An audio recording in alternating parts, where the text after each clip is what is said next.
Well, welcome back to the morning show here on Arise News. It's time now for the week that was. Let's take a look at the top stories that made headlines around the globe this week. And we are going to start with Ghana's President John Mahama, who has assured Nigerians living in his country of their safety, stating that there was no place for xenophobia in Ghana. President Mahama was quoted in a statement issued yesterday by the spokesman of the Minister of State for Foreign Affairs, Dr. Magnus Eze, to have also restated the continued commitment of his country to the Economic Community of West African States protocols, especially pertaining to the free movement of persons and goods in the region. The Ghanaian leader made the assurances while receiving President Bola Tinubu's special envoy and the Minister of State for Foreign Affairs, Ambassador Bianca Odumegu Ojukwu, in the presidential palace in Accra. He asked the special envoy to convey to his Nigerian counterpart that he should not lose sleep over recent protests against Nigerian nationals resident in his country. Now, of course, we have seen the protests going on in Ghana about Nigeria must go, and it's some sort of way a throwback to 1983 when we had Ghana must go and deported nearly 1 million Ghanaian citizens away from Nigeria. But also, we also know that Nigeria and Ghana were brother and sister. We might fight over who has the best jollof, 5 and 6. you know, but we are 5 and 6 since the British brought us together. What the British colonial powers brought together, no man can put us under. But honestly, Ghanaians and Nigerians, we go together, as you said, 5 and 6, brother and sister, husband and wife, truly. In this African community, I think we're as close as two peas can be.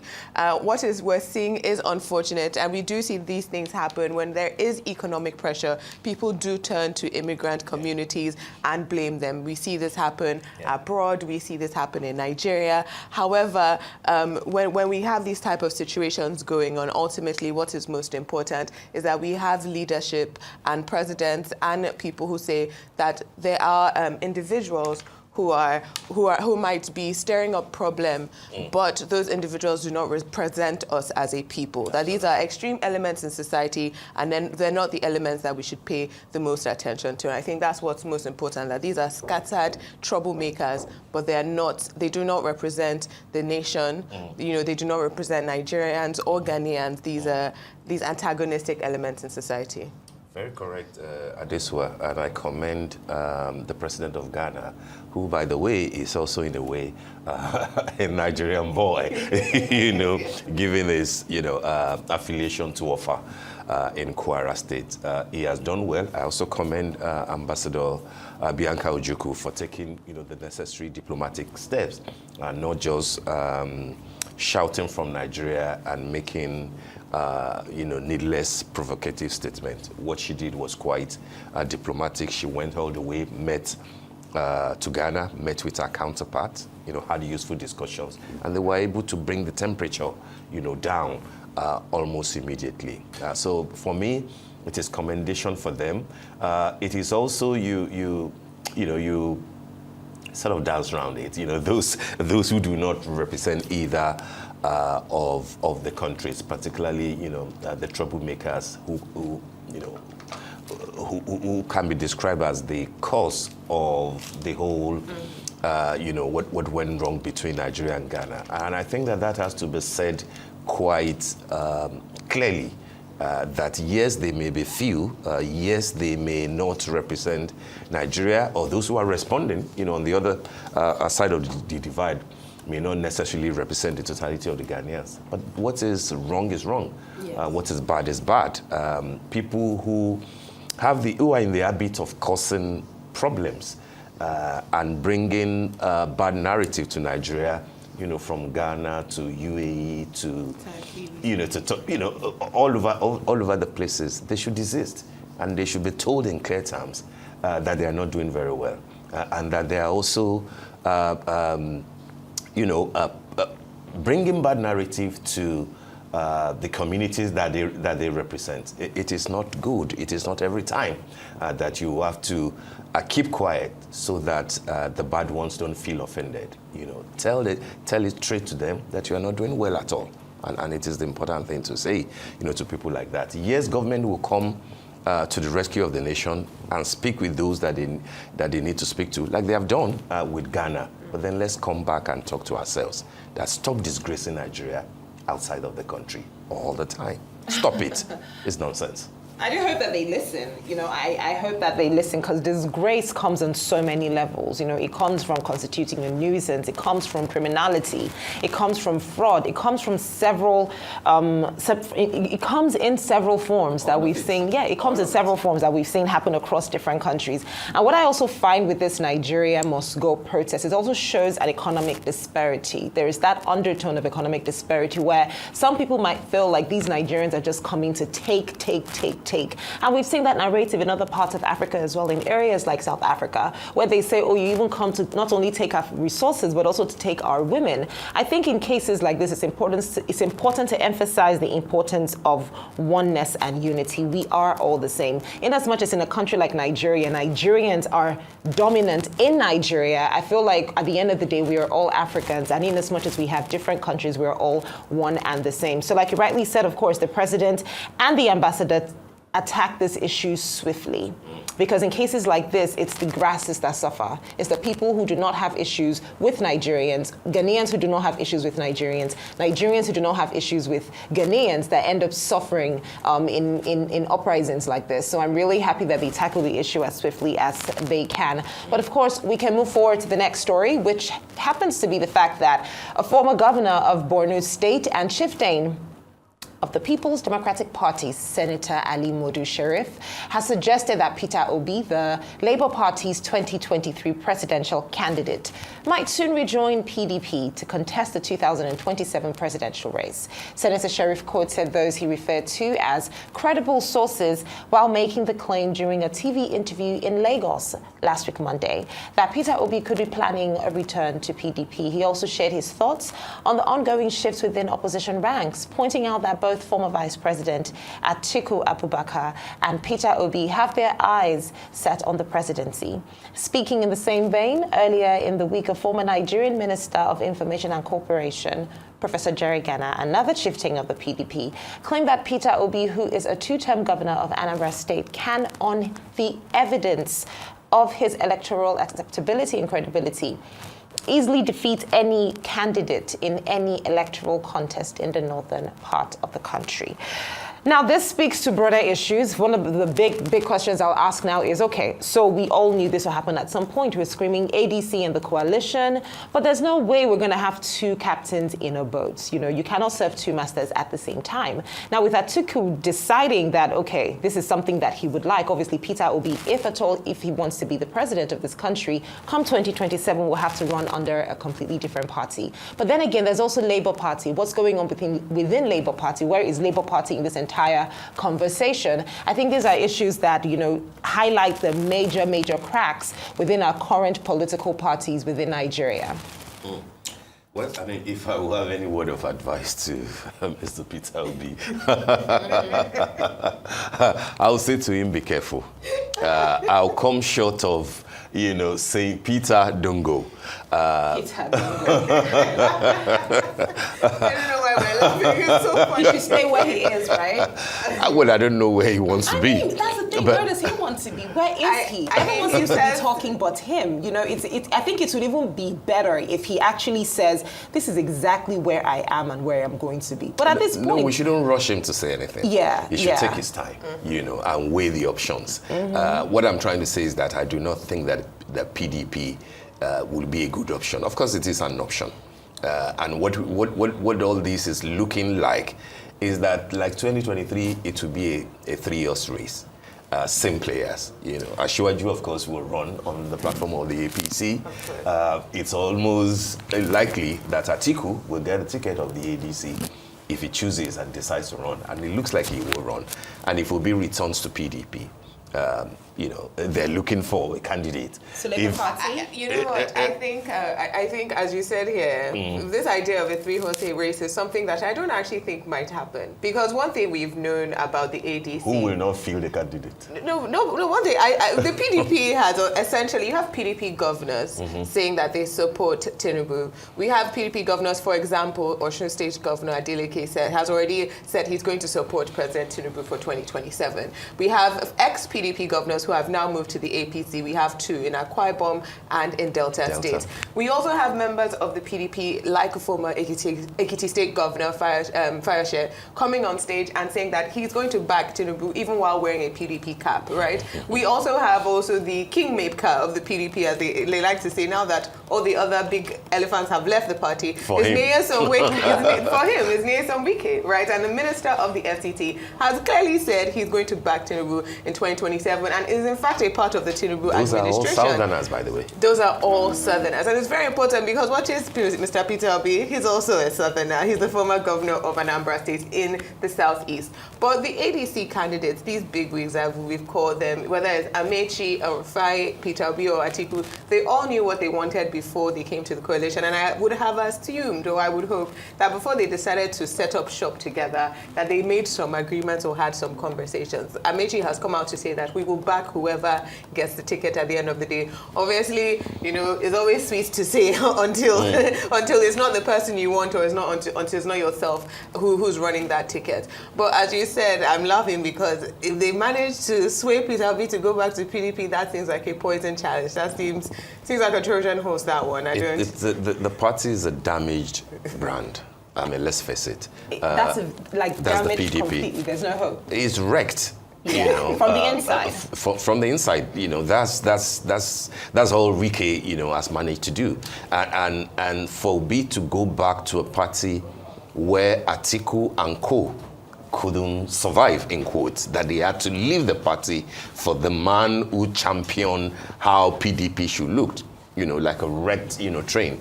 I'm not sure. I mean, Obi and Wike are not necessarily, bodies. They're not pals. They're not pals.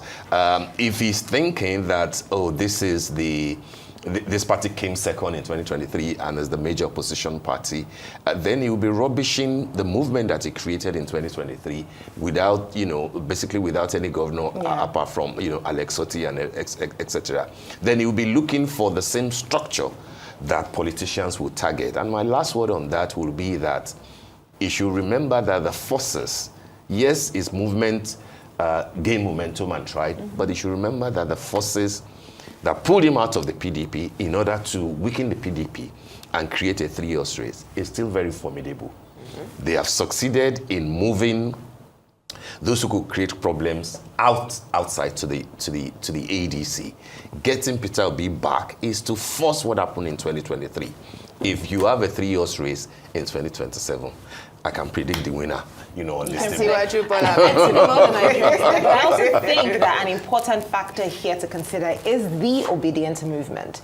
At some point in time, a lot of people would say Labour Party and the obedient movement were one and the same, but clearly that is not the case. The obedient movement is the obedient movement. And wherever Peter Obi decides to go, he is moving with the obedient movement. He's moving with a movement that saw an incredible amount of participation from the people in elections that we've seen in a while. Active participation, active voting. Whether or not their votes were able to count is another conversation entirely. So wherever he decides to go, he is going with that movement. And I would say that movement is still very, very, very strong. So time will tell. Time will tell. Importantly, and because we always talk about this thing, we talk about three-horse races. Our constitution has said 25% in how many states? 24 states. 24 states. Spread is very important. It's very important. And when the president is consolidating his power in the south, I don't know how another southerner is going to manage that spread. There's even the thinking that if you have a southern president seeking re-election, it is unlikely that he will be ousted by another southern candidate who may have the potential to spend 8 years. It will be tough. But this is politics. Let's see how it goes. All right, we move on. The Ebonyi State Governor, Francis Nwifuru, has suspended 85 government officials for failing to attend an official function. Those suspended include 25 commissioners, 14 senior special assistants, 24 special assistants, and 22 permanent secretaries. The governor, in a statement on Monday night by spokesperson Monday Uzo, said they were suspended for failing to attend an important government function.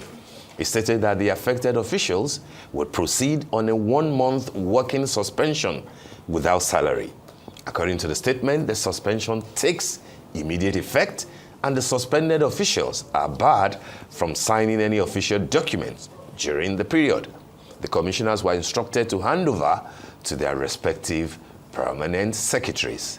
Wow. Finally, we are hearing there's a bit of drama from Ebonyi. Nwifuru has now found his voice, because going to almost 2.5 years, I can't recall anything big that I can attribute to that governor. And I'm not saying this to bring him down. I'm just saying that anybody who will succeed Dave Umahi in Ebonyi State with, fair is fair, with all the things that Umahi managed to do in Ebonyi, that in 2 years you hardly be able to recall his face, let alone what he has done. But here, all of a sudden on Monday nights, all over Tuesday, we're hearing that 85 people have been suspended. Commissioners, special assistant, permanent secretaries, commissioners that are expected to hand over to their permanent secretaries. The permanent secretaries are on suspension, themselves.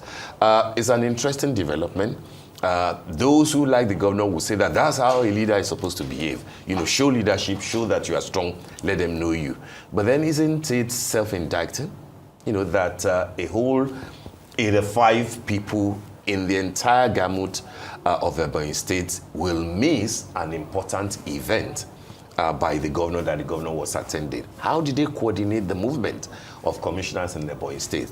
Who is in charge? Is it the chief of staff in terms of, circulars that are meant to go out, so that the officers who are meant to be there will know that they are meant to be there? Even if you are going to have the entire cabinet of the state attending an event with the governor, how are they supposed to move? Everybody goes from their home or something. It looks to me like that's a cabinet, that's a government, for want of a better word, in disarray.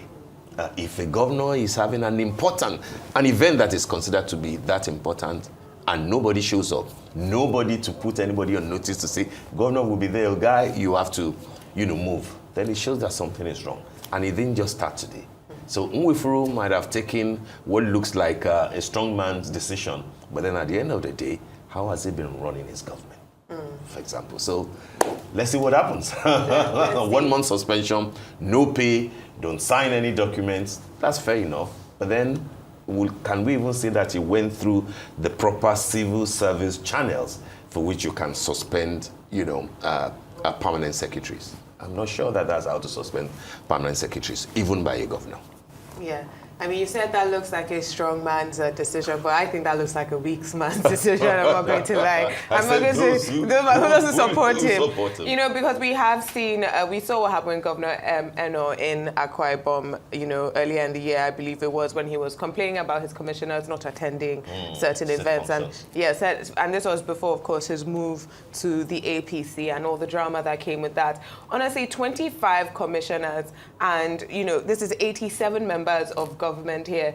If they can't sign any documents, that means you're stalling governance for a month. The people who suffer are not these people who are not collecting 1 month's salary. Of course, they are the people of Ebonyi State. And this is what, for me, is the most important thing here. How in control are you of the governance or of your state if you cannot, as you say, organize a simple event where your commissioners know that they are supposed to attend and then miss attendance, or your permanent secretaries? And also, if 87 people are expected at an event, and I have to be serious here. We just love eye service in this country. Is this work? No, is this working? This is not working. What event was it, by the way? I wonder. There's been some chatter on the internet, whether it's a child's birthday party or whether it's an agricultural, an agricultural sector event. The governor has dispelled the rumors about it being about his daughter's birthday, or I believe that's what some of the chatter was. He said, so no, this is an official. Say it was? Because I've not seen anything. I saw something from one of the essays saying it's up for agriculture sector. I don't know the exact wording of the event there. However, I do believe that in Nigeria we believe that eye services work. Because there is no reason why 87 members of government are expected to come and sit down at some event. You cannot tell me that that is what is their primary function as a commissioner or a permanent secretary, right? You expect these people to be working. No, hang on, Adesua. If an event, a state event, is that important, and the governor wants to, flex, and he wants a number of the cabinet members with him, I know what many governors will do, and I've seen even the president, Asiwaju Buhari, did it in his own time. He will ride in the same bus with them. Yes. And a bus that could contain like 20, 30. This is flexing, there's no work. Well, I mean, it depends. It could be a commissioning, it could be something that you want to, you want a good chunk of the members of your cabinet. But the question now boils down to, are they obligated to be there, or are they just being there as an act of loyalty, an act of respect? That is why I asked, how does the state run? Ideally, and I have a bit of an experience in that, ideally there will be a circular sort of from the chief of staff announcing an event which the governor will attend, or that the governor will delegate, representation. He will say clearly if the governor will attend, and ideally he will advise on the members of the cabinet that should be there, that ought to be there. That sort of a thing. It depends on how you run your state. I don't know how it's run in Ebonyi State, but then if it's a big event, like in a stadium or something, and you expect all the guys to be there, it must have been communicated clearly to them. This decision also shows a type of like a strong hand, like a forceful way of getting your how would I describe them? Getting the commissioners, the permanent secretaries, to see him as one not to be toyed with or disrespected, but you cannot force loyalty. You absolutely cannot force people to be loyal to you. And I think, like you rightly said, depending on how he runs his government, his states. But I don't understand. Do people have? Is this by states? Do different states have? I mean, what you're trying to say now is that this description you've given is not policy. It's a personal decision, and it's at one's sole discretion to either send a circular. It's a structural and administrative thing. But is it at a governor's discretion? Because if he doesn't have the structure that knows that we require these people to be here. Also, let's even leave the event alone. Why is this what we're talking about from Ebonyi State in the first place? We haven't talked about any. We are talking about other states. They say, in as much as we would still about debate Ebonyi, it. you mean? About Ebonyi, That's my point. We had last week. We were talking to the Commissioner for Information from Akwa Ibom State, and he came here and he was bantering with us on infrastructure developments, on how his people are. Obviously, we had that conversation, albeit true or not, but the conversations are being had. Why is this the only thing that has come out of Ebonyi? Ebonyi must step up. What is going on? Why is this the biggest thing that the governor has done in a while? Why is this? Maybe they should consult David. I think that is sad. I think that is sad. No, but I cannot for a fact say that David Mahi was the best governor that Ebonyi had, because the people still complained about. Just say that he was impactful. He was impactful in building a little Dubai but not caring for their welfare. And I'm sure the people of Ebonyi will agree, because they did come out to say that you cannot build a Dubai while the people are suffering.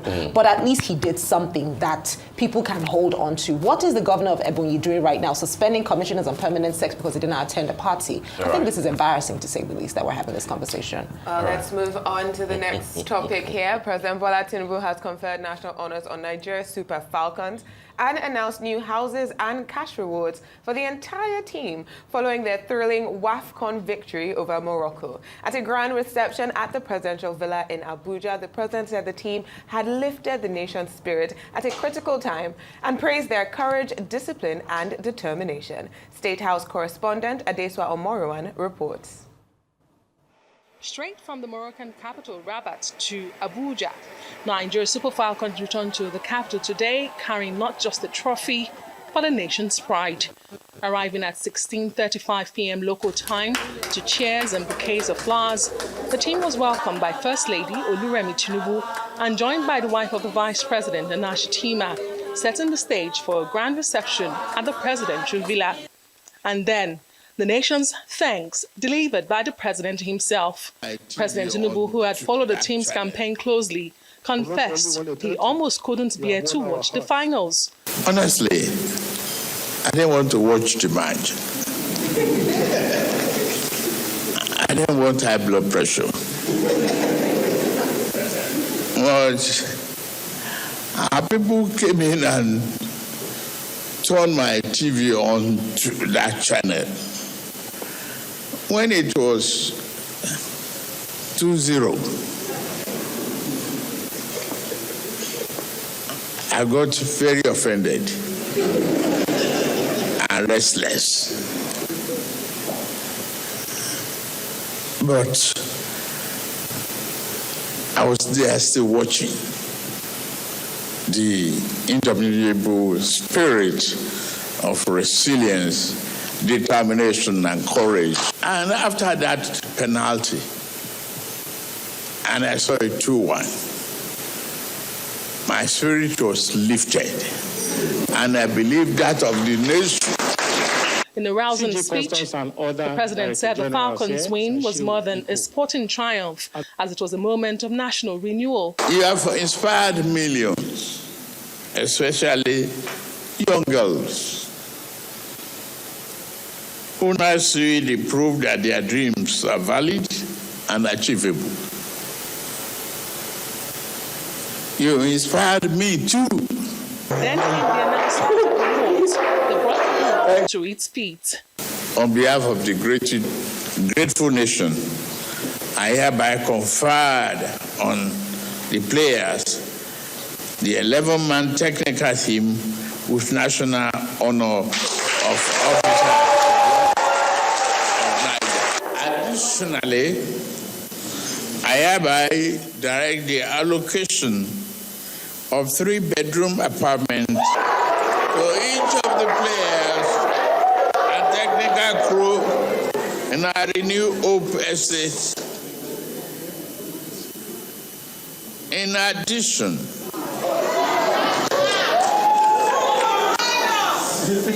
there is a cash award of the Naira equivalent of $100,000 each to the 24 players.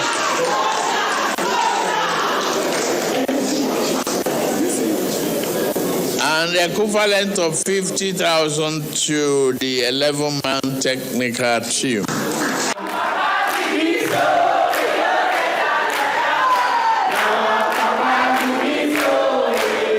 The state governors, represented by the governors of Kwara, Kaduna, and Imo states at the event, also announced the separate 10 million naira reward to each player and coach. First Lady Oluremi Tinubu praised the team for showing resilience.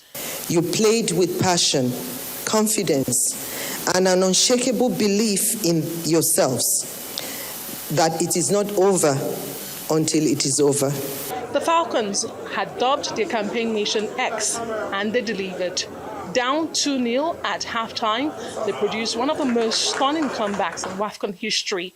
Esther Okoronkwo's penalties packed the turnaround, followed by goals from Folamide Ijamilusi and Jennifer Echegini, sealing a 3-2 win.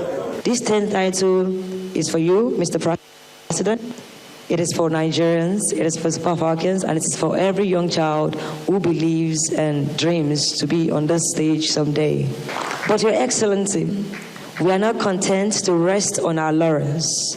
Our vision is bold. We want to become the best women's football team in the world. We dreamed of standing at the top of the global stage, not just as competitors, but as champions.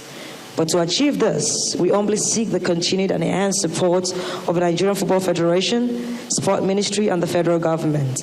With your partnership, we can have world-class training facilities, and we'll be able to prepare in the best way possible and create a pathway for the next generation of Super Falcons to soar even higher. Nigeria's 10th WAFCON title extends their dominance on the continent and preserves a perfect record in finals. Adesoa Omoran, Arise News.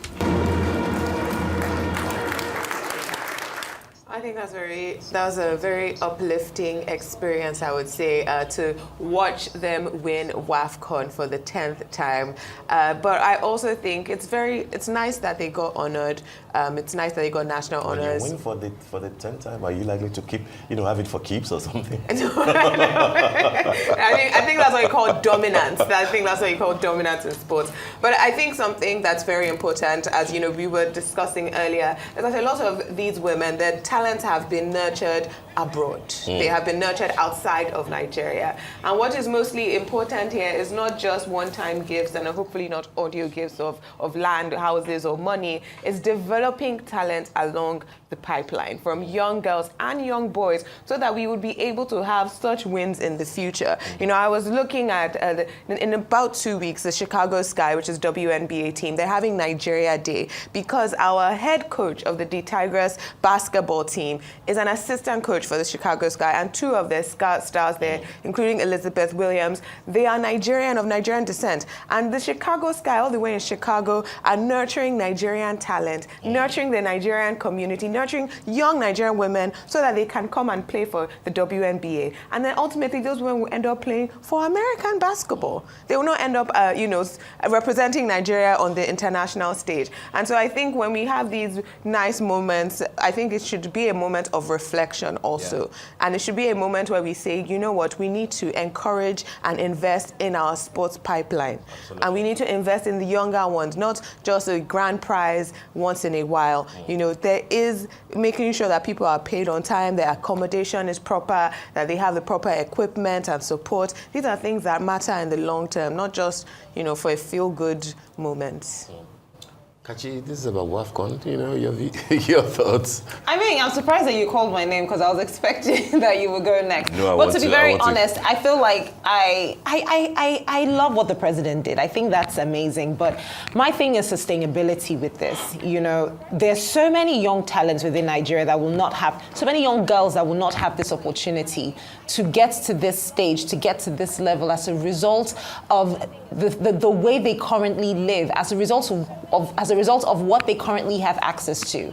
And if the truth is, if we do not give them the right education, if we do not give them the right facilities, if we do not provide the right infrastructure, this would only be a one-time dream. We will not be able to keep this up. And as much as I, completely commend what the president did for these young girls, I cannot help but just remember the fact that a couple of weeks ago, we saw our police men and women protesting about not being able to eat. I don't know. It's just, this is lovely. This is absolutely amazing. I think the girls 100% deserve the money that they got. They deserve the apartments that they got in the Renewed Hope estate. But we are one Nigeria. Our creative sector is doing exceedingly well. Clearly, it's bringing so much pride to our president. You know, he constantly commends them all the time, giving national honors to Tenny, to people in fintech, and now we're seeing the same thing in sports. But these are people who had to do the work themselves to get to this point. Can we encourage people who are in Nigeria that need help get to the level where they can also make us proud because we have given them the right facility, the right infrastructure, the right appurtenances to make us proud. Not just somebody goes out there, does what they need to do, gets success, comes back, and then we're attaching to that success. We cannot continue this way. We see this happen all the time. People go out there, they do the work, they get the funding, they get the support that they need, and they succeed on their own. And then they come back, and then we're all excited, and I love the support that they give them. It's necessary, it's needed. But there are people who can do it here as well. There are people who can do it in Nigeria as well if they're given the same amount of support and resource. And that is really what I think we need to focus on. Otherwise, we will just keep sending our people away. And to be honest, how appreciative can they be if they know that you were not there from the start? That's just my thought on this whole situation. But congratulations to the women. I love them, and I'm super, super excited for them. All right, very quickly from me. Because I had to allow you ladies to speak about, female soccer and the honor that the Falcons have brought to Nigeria. Like every Nigerian, I'm very proud of what they have been able to do. When I listen to Aisha Falode, who's like the dame of female sports reporting and administration in Nigeria, saying that this is the first time that any president will honor the Falcons, for winning this tournament. I was shocked, and at the same time I was impressed for what the president has done, which means that in the last 9 editions, they just won and everybody felt okay, everybody just got dispersed. But this is, not just a presidential handshake, but of course, presidential dollars, home and everything. And it's not even limited to the president. I see that Imo State governor also hosted some of the members, players who are from Imo State, about 7 of them, I believe. I saw that the Adamawa State Governor, Fintiri, has also given a house and 50 million naira to the coach.